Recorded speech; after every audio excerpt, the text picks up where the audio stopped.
ಬೆಂಗಳೂರಿಗೆ ಎರಡನೇ ಅಂತಾರಾಷ್ಟ್ರೀಯ ವಿಮಾನ ನಿಲ್ದಾಣ ನಿರ್ಮಾಣ ವಿಚಾರ. ತುಮಕೂರಿನ ಶಿರಾದಲ್ಲಿ ವಿಮಾನ ನಿಲ್ದಾಣ ನಿರ್ಮಾಣಕ್ಕೆ ಹೆಚ್ಚಿನ ಒತ್ತಡ ಇದೆ. 35ಕ್ಕೂ ಹೆಚ್ಚು ಶಾಸಕರು ರಾಜ್ಯ ಮತ್ತು ಕೇಂದ್ರ ಸರ್ಕಾರಕ್ಕೆ ಪತ್ರ ಬರೆದಿದ್ದಾರೆ. ಬೆಂಗಳೂರಿನಲ್ಲಿ ಎರಡನೇ ಅಂತಾರಾಷ್ಟ್ರೀಯ ವಿಮಾನ ನಿಲ್ದಾಣ ನಿರ್ಮಾಣ ಮಾಡಬೇಕು ಅನ್ನೋದರ ಬಗ್ಗೆ ಏನೀಗ ಚರ್ಚೆ ಆಗ್ತಾ ಇದೆ. ತುಮಕೂರಿನ ಶಿರಾದಲ್ಲಿ ವಿಮಾನ ನಿಲ್ದಾಣ ನಿರ್ಮಾಣ ಮಾಡಬೇಕು ಅಂತ ಒತ್ತಡ ಹೆಚ್ಚಾಗ್ತಾ ಇದೆ. ಉತ್ತರ ಕರ್ನಾಟಕ, ಚಿತ್ರದುರ್ಗ, ತುಮಕೂರು ಭಾಗದ ಶಾಸಕರು ಪತ್ರ ಬರೆದಿದ್ದಾರೆ. ಸಿಎಂ ಸಿದ್ದರಾಮಯ್ಯನವರಿಗೆ ಹಾಗೂ ಕೇಂದ್ರ ವಿಮಾನಯಾನ ಸಚಿವರಿಗೆ ಪತ್ರ ಬರೆದಿದ್ದಾರೆ. ಶಿರಾ ಬಳಿ ಏರ್ಪೋರ್ಟ್ ಆದ್ರೆ ಉತ್ತರ ಕರ್ನಾಟಕ ಭಾಗಕ್ಕೂ ಕೂಡ ಅನುಕೂಲ ಆಗುತ್ತೆ. ಶಿರಾದ ಬಳಿ ಏರ್ಪೋರ್ಟ್ ನಿರ್ಮಾಣಕ್ಕೆ ಯೋಗ್ಯವಾದ ಭೂಮಿ ಇದೆ. ಬೆಂಗಳೂರು ಮತ್ತು ಉತ್ತರ ಕರ್ನಾಟಕದ ಮಧ್ಯಭಾಗದಲ್ಲಿದೆ ಶಿರಾ.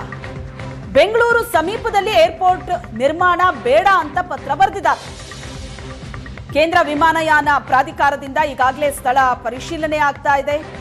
ನೆಲಮಂಗಲ, ಕುಣಿಗಲ್ ರಸ್ತೆ, ಕನಕಪುರ ರಸ್ತೆಯಲ್ಲಿ ಸ್ಥಳ ಪರಿಶೀಲನೆ ಮಾಡಿದ್ದಾರೆ.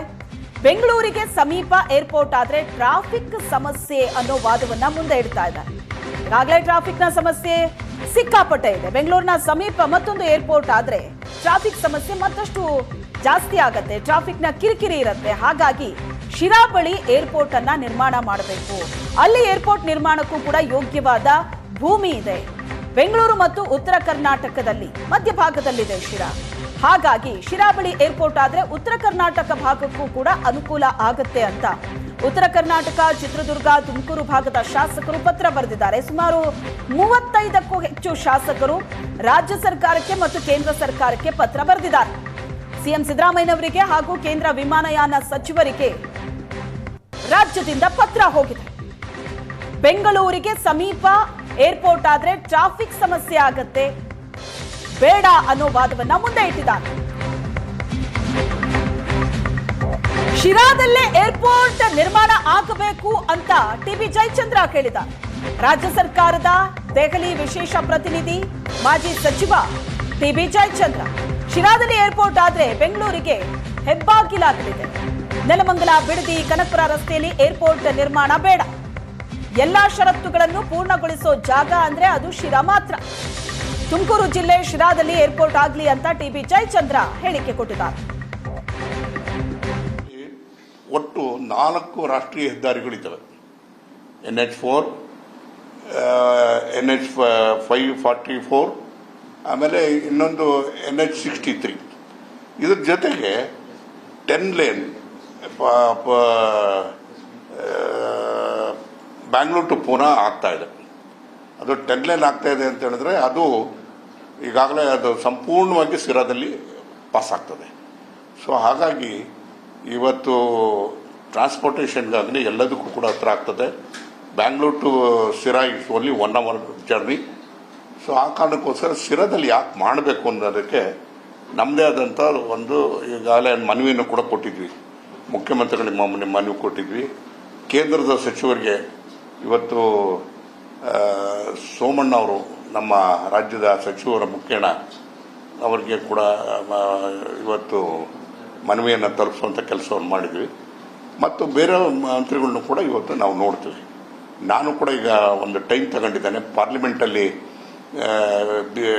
ಸಿವಿಲ್ ಏವಿಯೇಷನ್ ಮಿನಿಸ್ಟರ್ ಜಯಚಂದ್ರ ಅವರು ಹಿರಿಯ ಶಾಸಕರು. ಇದು ಬ್ಯಾಂಗ್ಳೂರಿನ 2ನೇ ಏರ್ಪೋರ್ಟ್, ಇದು ಜಿಲ್ಲಾ ಏರ್ಪೋರ್ಟ್ ಅಲ್ಲ. ಇವತ್ತು ತುಮಕೂರು, ಶಿರಾ, ಚಿತ್ರದುರ್ಗ ಮಧ್ಯೆ ನಾವೊಂದು ಜಿಲ್ಲೆ ಏರ್ಪೋರ್ಟ್ನು ಕೂಡ ಪ್ರಸ್ತಾಪ ಮಾಡಬೇಕಂತ ಮಾಡಿದ್ದೀವಿ. ಇವತ್ತು ಏರ್ಪೋರ್ಟ್ ಆಗಬೇಕಾಗಿದ್ರೆ 50 ಕಿಲೋಮೀಟರ್ ಅಂತರದಲ್ಲಿ ಇರಬೇಕು. ಇವತ್ತು ನಾನು ಎಲ್ಲಿದ್ದೀನಿ, ಪರಮೇಶ್ವರ್ ಅವರು ಸದಾಶಿವನಗರದಾಗಿದ್ದಾರೆ. ಪರಮೇಶ್ವರ್ ಅವ್ರು ನಾವು ನಾಳೆ ಡೆಲ್ಲಿಗೆ ಹೋಗ್ಬೇಕಾಗಿದ್ರೆ ನಾವು ಶಿರಾಗೆ ಹೋಗ್ತೀವ, ಬೆಂಗಳೂರು ಇಂಟರ್ನ್ಯಾಷನಲ್ ಏರ್ಪೋರ್ಟ್ಗೆ ಹೋಗ್ತೀವ? ಸಾಮಾನ್ಯ ಜ್ಞಾನದ ಪ್ರಶ್ನೆ ಅದ. ನಾನು ಹೇಳಿದ್ದೀನಿ ಅವ್ರಿಗೇನೋ ಕನ್ಫ್ಯೂಸ್ ಅದ. 150 ಕಿಲೋಮೀಟ್ರು, ಆ 150 ಕಿಲೋಮೀಟ್ರ್ 2033 ತನಕ ಅಷ್ಟೇ. 2033, 2025, ಇನ್ನು 7-8 ವರ್ಷ. ಸುಮಾರು 34 ಜನ ಶಾಸಕರು ನನಗೂ ಕೂಡ ಮನವಿಯನ್ನು ಡೆಲ್ಲಿಗೆ ಬಂದಾಗ ಜಯಚಂದ್ರ ಅವರು ಕೊಟ್ಟಿದ್ದರು. ಅದನ್ನು ಕೂಡ ನಾನು ನಮ್ಮ ಸಿವಿಲ್ ಏವಿಯೇಷನ್ ಮಿನಿಸ್ಟರ್ ನಾಯ್ಡು ಅವರಿಗೆ ಕೊಟ್ಟಿದ್ದೀವಿ. ರಾಜ್ಯ ಸರ್ಕಾರ ಪ್ರಪೋಸಲ್ನ ಮಾಡಬೇಕಾದ್ರೆ ಮೊದಲೇ ಮಾಡಿತ್ತು, 2-3 ಮಾಡಿದ್ದಾರೆ. ಅದು ನೋಡ್ತಾರೆ, ಸಾಧಕ ಬಾಧಕಗಳನ್ನು ಪರೀಕ್ಷೆ ಮಾಡ್ತಾರೆ. ಇಲ್ಲಿ ಮಾಡೋದ್ರಿಂದ ಏನಪ್ಪ ಒಂದು ಅನುಕೂಲ ಅಂದರೆ ಶಿರಾ ಹತ್ರನೇ ಮಾಡಬೇಕು ಅಂತಲ್ಲ, ಅದು ನನ್ನ ಕ್ಷೇತ್ರಕ್ಕೆ ಬರ್ತದೆ. ಬುಕ್ಕಾಪಟ್ಟಣ ಅಂತ ಅಂದ್ಬಿಟ್ಟು ಆ ಬುಕ್ಕಾಪಟ್ಟಣ ಬಂದು ಶಿರಾ ತಾಲೂಕಿಗೆ ಒಂದು ವ್ಯಾಪ್ತಿ ಇದೆ, ಅದು ತುಮಕೂರಿನ ಲೋಕಸಭಾ ವ್ಯಾಪ್ತಿಗೆ ಬರ್ತದೆ. ಅಲ್ಲಿ ಸುಮಾರು 3,500-4 ಸಾವಿರ ಒಳ್ಳೆ ಜಾಗ ಇದೆ. ಒಂದು ಬ್ರಿಡ್ಜ್ ಇಲ್ಲ, ಇದು ಒಂದು ಬೆಟ್ಟ ಗುಡ್ಡ ಏನೇನೂ ಇಲ್ಲ, ತುಂಬ ಪ್ರೈಮ್ ಲ್ಯಾಂಡು ಭಾರಿ ಚೆನ್ನಾಗಿದೆ. ಅದನ್ನು ಅವರು ಹೇಳಿರ್ತಕ್ಕಂಥದ್ದು ಜಯಚಂದ್ರ ಅವರು ಹಿರಿಯರಿದ್ದಾರೆ, ಹಿರಿಯ ರಾಜಕಾರಣಿಗಳಿದ್ದಾರೆ, ಮುತ್ಸದಿಗಳಿದ್ದಾರೆ. ಅದನ್ನು ನಾನು ಕೂಡ ಸಹಮತ ವ್ಯಕ್ತಪಡಿಸ್ತೀನಿ. ಒತ್ತಡವನ್ನು ತರ್ತೀವಿ, ಈಗಾಗಲೇ ಮಾತಾಡಿದ್ದೀವಿ.